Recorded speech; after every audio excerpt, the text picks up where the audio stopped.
What is going on, my peoples? Coach B here. Happy Tuesday. Just finished the gym. Still, like 10 in the morning. It's pretty freaking cold. I got layers upon layers upon layers. So in this video, I really wanted to talk about mastering the mundane. And for me, it's this like dual concept where I've heard this multiple times from a book I read called The Slight Edge, from one of my own mentors and old business coach, Alex Hormozy, who talked about do the boring work. And another part of this is this mindset of, the fundamentals. So I'll give you an example. For me, as a, ex-personal trainer, ex-gym owner, I enjoy going to the gym. And in the beginning, I didn't enjoy it as much as I do now. And I realized that falling in love with the process might be somewhat cliche, but it's because of the enjoyment of the process that it's easy to see progress physically. And so I wanted to convey this message because if you are struggling to fall in love with the process, to do the work that's necessary, to master the mundane, then what that really means is you're still at a point where you haven't really put in enough time, you haven't really done it enough times, and you simply need to do more reps. For example, let's say you're doing an exercise. Let's say you're doing the deadlift, one of my favorite exercises. If you did it a couple times, do you think you'd be a master at it? Or if you've been like me and you've been trying to master the deadlift for the past 3 years and doing it at least once a week for the past 3 years, you'd probably get pretty good at it.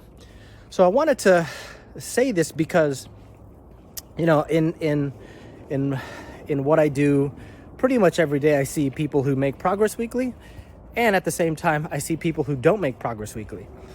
And I always find it interesting that typically people who see progress weekly do what I ask them to do, right?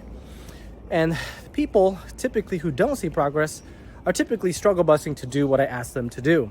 And the reason why I'm bringing this up is just because, one, it's probably the mindset around doing the work, meaning you're probably not doing it the way I asked you to do it, or you are the one who is creating resistance to do the thing.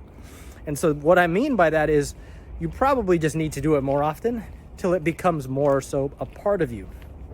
Secondly, for me, the identity of someone who likes to train, someone who likes to work out, someone who enjoys fitness, is I've kind of become a part of the process. And so if this has yet to become a part of you, that means one, you haven't done it enough, or two, for those who look forward to do it, like I look forward to going to the gym, I can't wait every single day. It is a part of my day that I really look forward to.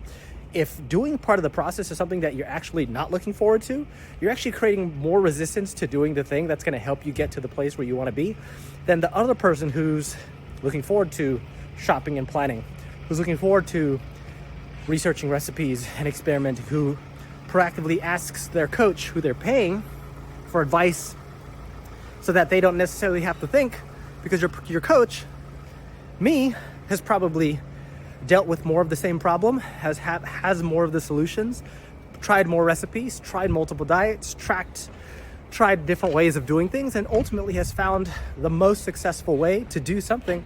And so for you to think that, you're different, your life is different, you're different, you don't want to change, really just kind of goes to the fact that, like, if you really want to get to where you want to go and achieve your goal, the best bet is to hire someone. And if you're paying someone, you probably want to listen to what their advice is, because the advice is probably coming from a place of experience.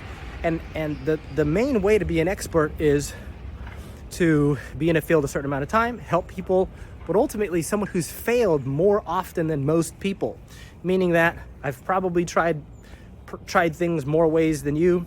I've probably helped more people do the thing that you're struggling to do. And the advice that it's coming from is coming from a place of helping over 1,800 people, 1,800 people in my 10-year career try to lose weight. And so if you think that, you're different, you're not. If you think that you could do it a better way, you probably couldn't. And if you think that you have a little bit more information than me, you probably don't. And for I'm not saying this from an ego. I'm just saying this because if you really want to be successful and lose weight, ask questions. Ask someone who is an expert. And especially if you're hiring someone and you're paying money, to not listen to the advice, to not heed the warnings, to not do the work that your coach, the person you're paying for, is asking you to do. It's kind of like burning money. It's kind of like, I'm paying this dude for his advice, but I'm not going to take his advice, right? Like, that doesn't really make any sense. And the other side is like, man, how are these other moms doing it? I'm like, they're doing the thing that I'm asking them to do. And if you're not doing it, you got to really ask yourself, why are you not doing it? Or you can ask your coach, why is it hard? Or you could surround yourself with other people just like you and say, how do you do this thing? And it's probably going to be the way that I told you. So the reason I say this is because, more often than not, you don't need anything new. You just need to be reminded of how to do things. You don't need anything new. You don't need new information. You don't need new recipes. You just need to follow the fundamentals, do the basics, master the mundane, do the boring work, get shit done, plan and prioritize. All the stuff that I've been saying, same, doesn't change. The only thing that does is your mindset behind doing the work. Hopefully you enjoyed my rant. That's enough for today. Much love, peace. Later.